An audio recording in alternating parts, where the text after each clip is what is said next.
Today on episode number 445 of the Teaching in Higher Ed podcast, PKM Reboot with Dave Stachowiak. Welcome to this episode of Teaching in Higher Ed. I'm Bonni Stachowiak, and this is the space where we explore the art and science of being more effective at facilitating learning. We also share ways to improve our productivity approaches so we can have more peace in our lives and be even more present for our students.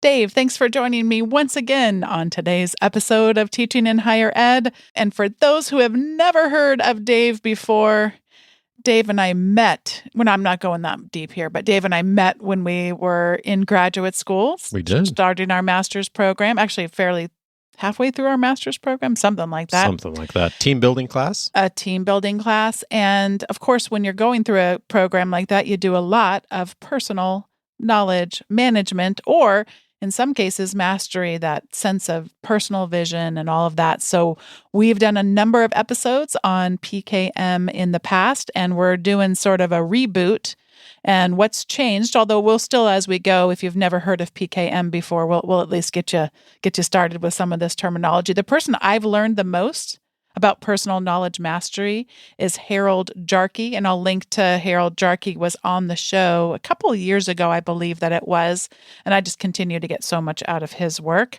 And of course, Dave and I teach each other a lot as well, and we kind of geek out together on some technology tools that we can use to do what Harold Jarkey's definition of PKM is, which is to seek, to sense, and to share. So Dave and I will be talking about some of the practices having to do with going out and seeking reliable, trustworthy information that we can then transform into knowledge, making sense of that information and knowledge, wrestling with it, growing a network of knowledge over time, and then sharing. What are the different ways that we might share what it is that we're learning and wrestling with over time? And as always, we will end today's episode with recommendations. So let's begin having a look at seek. And Dave, we were sort of talking about before we started recording, we're going to mention Twitter. And then as soon as we stop recording, something will drastically change about Twitter. So for those of you not aware, this social network was purchased by a billionaire and then all just burned to the ground. Not quite, but there's been vacillations on almost a daily basis of this particular network. So, Dave, I know you were mentioning that you've even just noticed a little bit of a change in how things look every time you log into Twitter. Yeah, and we're recording this a little bit before we air it, and so who knows what has happened in the news since then. But outside of the current stuff that's going on at Twitter, which is way oversimplifying, but whenever something like that happens major with any kind of platform you use, I think it's natural to evaluate it in your learning and in the time and resources. And I've been I use Twitter very passively, as in I use it to notice and see and capture information. I don't post a lot on Twitter, unlike you, Bonni, who use it much more actively than I do. But one of the things that this change has caused me to do in the last few weeks is to just reevaluate how I'm using Twitter and notice how I'm using it with a little more intentionality than I have in the past. And one of the things I realized, if you had asked me a few weeks ago, like, how many things are you seeing on Twitter that are not things that you follow intentionally, I would have said, maybe it's 5 or 10%. And I've realized in recent weeks that percentage is way higher than I thought it was. As I start to notice like what gets surfaced to me, there's so many things on Twitter that get surfaced. I use the web app most oftenly for Twitter. There's so many things that get surfaced that are not people I follow, because it's like, oh, because you followed this person, you might be interested in this. Most of the time I'm not, but that's what gets put in my feed and the advertisements. And I think that number's like 30 or 40% now, it seems like. And I've realized that in recent weeks and thinking about like, okay, do I continue to utilize Twitter? Do I potentially look at one of these other platforms? And I don't know where I'm going to land on that yet, but I think that it's just helpful to think about, where are you sourcing information from, and where are you opening yourself up to the world? And this is just me talking to myself. And are you willing to put up with all that noise? And the answer for me has been yes. historically with Twitter. I'm willing to put up with the noise. I'm not sure I'm going to make that same choice going forward now that some of these other services are emerging and people maybe are going different directions. So it's an open question for me, but I think it's just worth asking the question of, and I think for any of us noticing whether it is Twitter or whether it is RSS or whether it is Facebook or whatever, like, are the things that you're seeing there regularly really adding value to your life? And is it worth the whatever the trade-off is? Because there's always a trade-off. Either you're paying something or you're seeing ads or something's happening. Is it worth the trade-off? And that's where I'm at with Twitter at the moment and trying to make that decision and haven't made that decision yet. There are a number of people who have started to navigate either away from Twitter and to a service called Mastodon, or they are recommending and deciding to live and use the affordances of both places. And I have started to bookmark and collect information. I'll put a couple of the most interesting or seemingly simple to use resources on Mastodon in case any of you are in a similar boat as Dave and I, thinking about moving over there or having that as another place that we go. And I just have found, I just started bookmarking. By the way, the bookmarking service that I use is called raindrop.io. We'll talk about it a little bit more later on, but how nice it is where I don't have to instantly decide, hey, I'm bailing out of this thing after spending years to fine tune a network that I really value a lot. I get a lot of good information, while also the opportunity cost the calculation on that seems to have changed rather drastically in recent weeks and months. The other thing I wanted to mention is I use an RSS that stands for Real Simple Syndication. It's basically the dream where you can create your own custom newsletter that gets exactly what sources you want and you can fine tune it. I continue to really like InnoReader. The thing I would like to do over the next couple months is to fine tune InnoReader even more, such that a lot of times I'll subscribe to an RSS feed that contains not just blog posts and articles, but it contains links to the entity's podcasts, which I don't want to listen to on my RSS. So I'd like to kind of trick it out a little bit so that it automatically goes through and says, oh, if it's mentioning X podcast, just don't include that. So there's a lot more fancy stuff I could do with InnoReader that I haven't even touched. So it's nice I love tools where you can get started super simply. And then over years, every little bit more that you learn, you can even maximize more value out of it. I have two other seek areas that are also big ways that I bring in information. One of them is reading, of course. And the way that I typically do that is when I'm reading, I am highlighting. And there are people that would say that that's insufficient and not the best way to do it, and you should be jotting down notes, but it works for me. And so if I'm reading on a book that's published, I often will read on Kindle and use their highlighting system, and then that can be brought into other stuff, which we probably will talk about in a bit. If I'm reading something that is not publicly available, I am sometimes reading reviews. I'm often reading review copies of books for my own podcast. And so I am most often actually reading things on PDF, which I realize isn't typical, but for others who are, I will highlight on PDF. I use a software on the Mac called DevonThink to sync highlights and to be able to surface those later. The other place where I take in a lot of information is through conversation. So my work in doing leadership development is I'm spending a lot of time in small group sessions with our clients. And I often, the starting point for ideas for my work, for things I'm writing, for podcast episodes I'm thinking about are personal conversations that I'm having in client interactions. And so I have a checklist at the end of every client meeting that I run. And one of the items on that checklist is to capture any ideas that came out of that conversation that might be future places to explore in an article, in a podcast episode, or whatever the medium is. And it's a very simple thing. I already have a dedicated practice to run a checklist after every session. So I recently added that in. And then I capture ideas that have come out of those conversations that in the future might be things that would be helpful to other people. So that's a big part of my seeking out information. The next component of Harold Jarkey's definition of PKM is sense. And I believe both of us are either starting to or have moved away from an application or a service that we've recommended in the past called Readwise that takes all of those highlights from PDFs or from your Kindle books or other types of sources, and then essentially does a form of retrieval practice for you if that's how you would like to use it, where it'll pull up your quotes. You can assign favorite highlights and quotes to various things that pop up. And it will also provide you with a beautiful graphic that you could post on a social media that has the quote in a graphic. You change the colors and the background and all that stuff.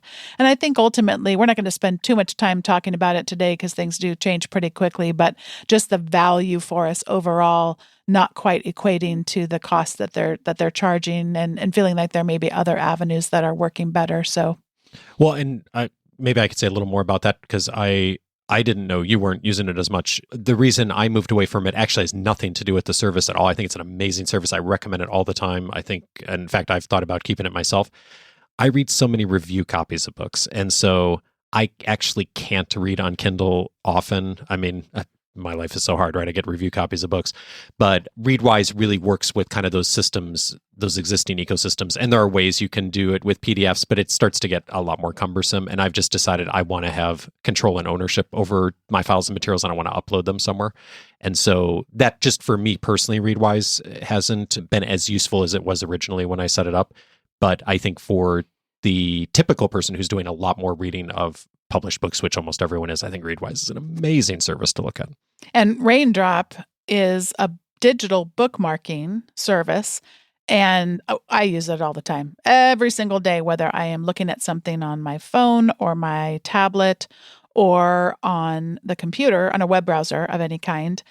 How easy it is to just say, save this thing and give it the following tags. Sometimes those tags are related to classes that I teach, the class name and number, or oftentimes they are class names and also topics.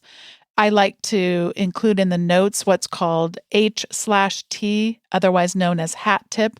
Where did I hear about this from? Because that's often, Dave, you were talking about those conversations and those connections as far as seek.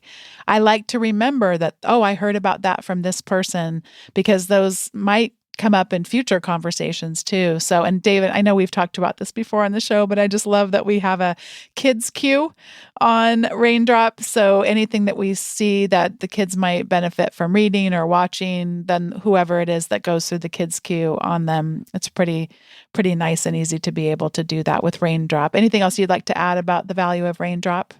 It's really a powerful service, and I think I underutilize it, although I do use a lot of things with it. And I use this both for Seek and Sense. I used to have two separate services. I used to have a place where I captured stuff when I was looking at things online, like I would capture it into Instapaper I used for years. And then when I processed it there, once a week, I'd go through and I'd look at all the articles and I'd pass along some to clients in a weekly guide update, which we'll talk about more in a bit. But I decided I didn't need separate services, and then I would put it in a bookmarking service. And I've just decided like that should all just be in the same place. Raindrop is really great of having little web clipper icons and applets that you can use in different places to capture stuff easily. So the way I do it now is, as I'm finding stuff online regularly, I just capture it into Raindrop, and it captures it into one list. And then once a week, I go in and I look through that whole list. And I look at what I've captured in the last week, and I will delete things out of there because I'm like, I saw this online, I didn't have a chance to read it, and then I started reading it, and I got a few paragraphs into it, and I'm like, this isn't relevant for whatever reason, so I'll delete it. Or I'll see something like, ooh, that would be really good for me to include in one of my client update messages that I send out with resources every week. And then if I do that, then I tag it. Then I put it into my public list. And you can, if you want to, on Raindrop, make a list that's available publicly. I have decided to do this. And so the people who follow my work can access my own personal library. And I have a couple thousand things in there that I've tagged, and that once I've processed it, then show up there in Raindrop. And I can do that all in the same place. So for me, that's been worth it, just to have that one system where I can capture things easily. And it can be just a portion of your your bookmarks. So you don't have to share the kids' queue if you didn't want to share it with the world. You can have different collections, they call them, and say, I just want to share this collection publicly or these 3 collections publicly, but I don't want to share these other things. It's pretty flexible that way. And they recently came out with the ability to do highlights somewhat over top of your articles as you read them.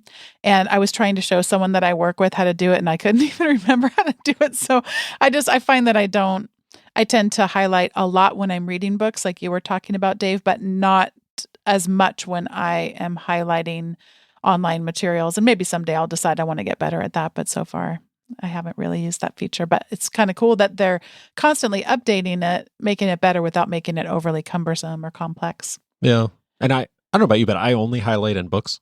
Yeah. I don't have the practice of highlighting articles, which maybe I should, and I'm not reading peer-reviewed primary research articles in my work most of the time anyway. So I think I would have a really different practice if I was a tenured professor doing a lot of research on this. Like I would have a much different system than I do now. Well, and for me, if it's going to be some kind of researched writing, then that's going to take place in Zotero so that I can have the highlights in there.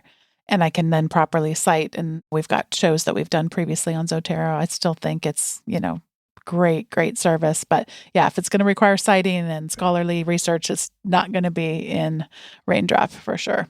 All right. So another thing you were talking about, the sense making and the seeking taking place a lot in conversation. And I find that to be the same as well. And what I think is fascinating is that a lot of my conversation in recent years tends to take place a little bit more asynchronously. And I had Karen Caldwell on the show in the last month or so.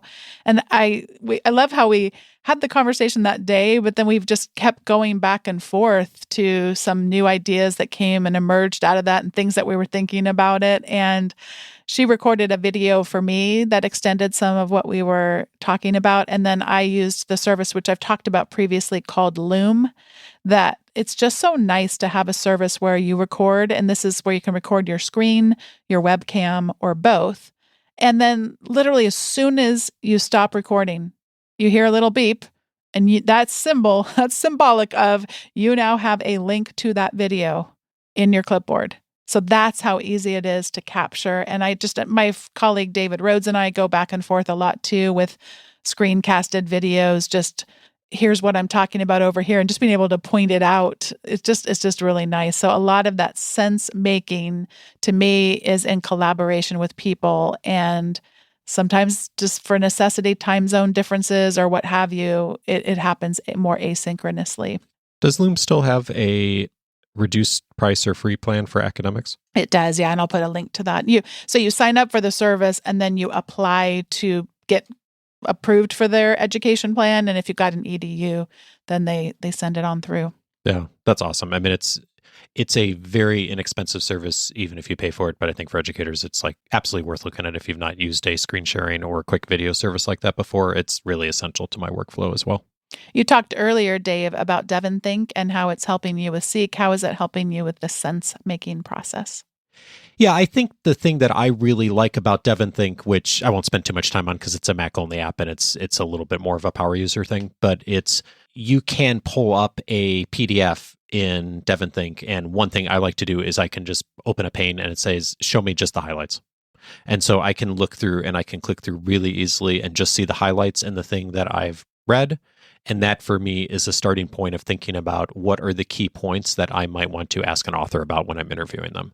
And so that's a big part of my workflow with it. The other thing that I like about DevonThink is it makes it really easy to search for not only ideas, but also specific mentions. If I think to myself, oh, I know this mention was somewhere in this book, but where am I going to find it in 275 pages? If I can do a quick search for it, then that's really easy to track down. And so all of that's in one place. And the other piece of it that's nice about it is it has a reading component to it as well. So for me, it's really easy because it has an iPad app. It's really easy to read on the iPad at night when I'm reading. And so it all syncs across, which makes it super easy. The final component of Harold Jarkey's definition of personal knowledge mastery is share.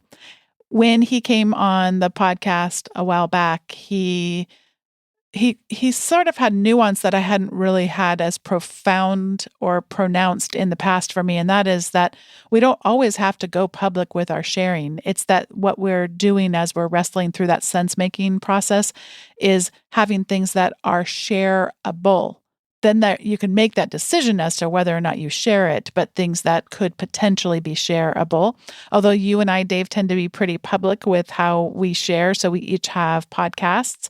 And yes, we had podcasts before it was quite as much of a cliche as it is today. It's sort of funny. Everyone has one today. But your podcast, when did you start? 2011. Yeah, in 2014 for me. So we've been at this for a while. And then we also share on a weekly, you call yours a weekly leadership guide, and I call mine a weekly update. And that is one way for me that I do my sense making and sharing then in a public scale.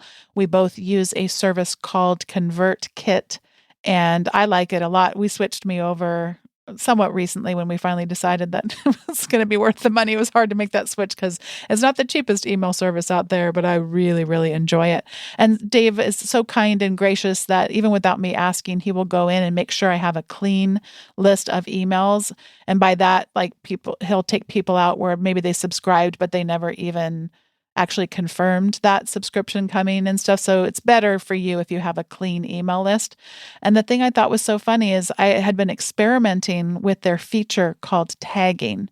You can set it up in ConvertKit, and I think other email services do this as well, where if someone clicks on your link, let's say that you send out an email to people that are interested in your writing, and then you had a link to a book that you wrote, you could tag it.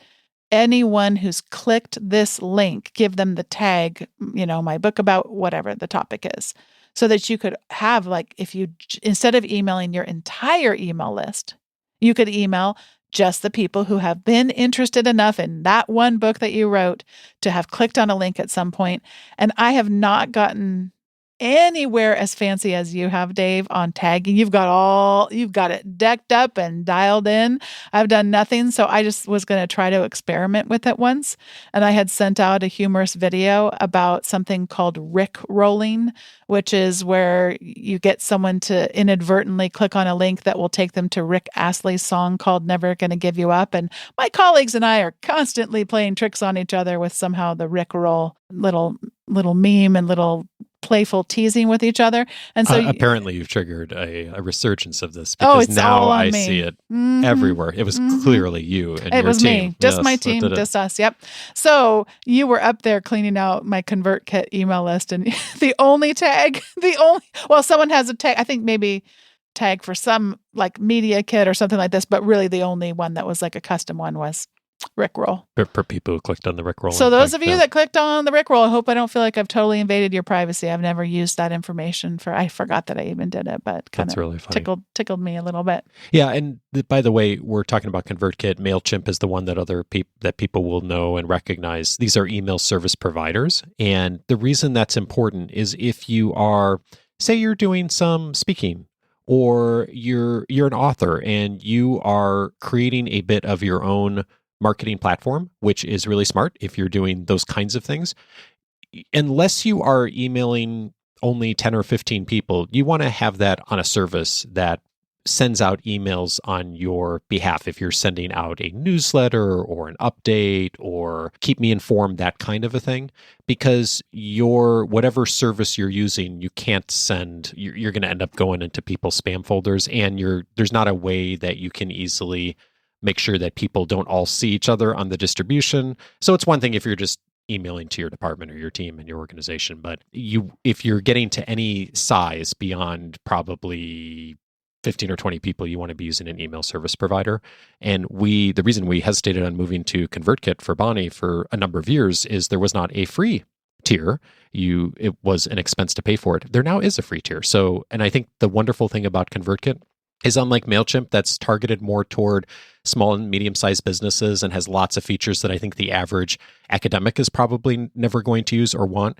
ConvertKit is really built for independent creators. And I think academics would fall into that category of being probably the best option for an email service provider. And they have a free plan, so you can use it for a long time. And if you get past the free plan, that is a really good problem for you to have because it means you have a lot of people following your work. And the other service that is kind of like an email service, but a little bit more geared toward having people who financially support your work through your writing is Substack. And a number of people in higher education are using Substack and seem to be really liking it. I tend to prefer, all other things being equal, a platform that I can easily move people back and forth between. So when I did move from MailChimp over to ConvertKit, that was a pretty seamless process. ConvertKit was more than happy to help facilitate that and provide an efficient way of doing that. Substack, it's kind of a little bit more feels like a locked in. It's designed from the ground up to allow independent writers and podcasters to publish directly to their audience and get paid through subscriptions. That's really what its main niche is. But it doesn't feel as friendly about moving people out of it. It doesn't feel like I own that as much as some of these other services. The transportability, I'm just not as confident about. But I mean, a lot of people are doing it. I've recommended a lot of Substacks to people over time, and I follow many of them. And circling all the way back, by the way, to Seek and all of that, I will subscribe to other people's Substacks instead of on my email address, on an email address that gets specifically generated by InnoReader, my RSS client, so that I don't have to have all those things coming into email. When I'm sitting down to consume my RSS feeds on InnoReader, all of those Substack and other kinds of email updates are all coming into specialized email addresses that put them in the correct folders of the different types of categories of things that I like to read. And of course, we share on our podcasts, Bonnie. So we're doing that right now. And I do that on my podcast as well. But as to your point, sharing with yourself, I love that point from Harold Charkey. I hadn't heard that before. I think that's a wonderful way to think about it as well, too. Like, what do I create just for me? Or maybe for a very small number of people if I share it at all. But that's useful to me in synthesizing what I've taken in some way. Dave, before we get to the recommendations segment, we each get the pleasure of thanking today's sponsor, and that is Text Expander. Dave, we have been using Text Expander for ever and a day. A lot of years. What Text Expander does is allows you to easily create what they call snippets, little short series of text that you set up very easily that then expand, hence the name Text Expander. They expand out to things that are either hard for you to remember, like a telephone number, or things that are long. And you can also use Text Expander across teams and get greater consistency where you're all using the same verbiage. And what I think is really great is you can also have fillable fields. So at its most basic level, you could do something like "Dear so-and-so," and then have that so-and-so it pop up a window that has you type in the name of the person and other ways that you might wish to customize things like you might do for a letter of recommendation. And I even have things set up where it'll type in the name of a subject line in an email and then press tab so that it's now in the body of an email text. So there's all kinds of things you can do with Text Expander. I'm a huge fan, and Dave is too. I am. We've both used them for a long time. And I had heard Text Expander on, actually, ironically, advertisements on podcasts before we used it. And I heard about the snippets and all that, but I never really conceptually put my mind around it. I don't know about you, but I couldn't understand what is everyone so excited about with this text expansion thing. And then it's a super, super fancy copy and paste, but it's so smart about it because speaking of how I use it every week when we get down to sharing what we were just talking about, I have one time listed out the template that I use for my weekly guides that I send out to all of our followers each week. And I type in ZCFL, Coaching for Leaders guide, onto the template, and it automatically pastes in the entire template each week. It puts all my headers in, it puts in all of the quote, it puts in all the formatting. And so anytime I'm updating that, or I need to change the format, whatever reason, I go into Text Expander, I change the format, and then the next time I type in that little snippet, then it automatically has updated it. And it saves, you can go in and you can see how much time it saved you every month. And it's always remarkable to me when I get the emails, how many hours of time it saved. And one of the things that we've said before is that it's really helpful to automate the things that are just not good uses of time. Like, for example, you sent out a template of something a month ago to your department or whatever, and you have to go back and find the old email and track it down and then copy and paste. Why not like automate that piece of it? So you could then spend more time really doing the sense making, right? Really finding the right resource. I know you use it for letters of recommendation for students. There's 30 or 40% of every letter of recommendation that's pretty much the same, or there's a format that you're going to say very similar things. And you're really going to spend your time on the things that are really personal, the couple paragraphs that really speak specifically to that student. And so you use Text Expander to automate the part that's going to be very similar. And then that allows you, I think, to spend more time on really creating the personal aspect of each letter that is really meaningful to the students and is going to hopefully be helpful to them. So it's a wonderful service, and we both recommend it really strongly. Thanks so much to Text Expander for sponsoring today's episode. I encourage all of you to head over to textexpander.com/podcasts, and you can learn more about the service and take advantage of a special deal for teaching in higher ed listeners. This is the time in the show where we each get to share our recommendations. I have one television series and I have one movie that I would like to recommend. So I don't know, are we seeking, sensing, or sharing at this point? Maybe all three. So the first one I wanted to recommend, a friend from college. She has never let me down. I have known her for decades now. She's never let me down. And once again, her recommendation held up. It is for a television series called Bad Sisters. It plays on the Apple TV Plus service. And I want to let people know you could just sign up for a single month. And you don't even have to have like a MacBook or anything like that. I mean, or Apple TV. You can just sign up for the service, and it's only $5 a month. And so you could take care of your Ted Lasso, which I've recommended on past episodes. I still hold to that. And then you could also check out Bad Sisters. So I'm reading now from the description. The series follows the Garvey sisters, who are bound together by the death of their parents and a promise to always protect each other. Such good acting. It's at times funny. It's at times a drama. It's satirical. It's wonderful. The sisters are so close. I mean, it totally captured me. And it was a very binge-worthy experience. Highly recommend Bad Sisters on the Apple TV service.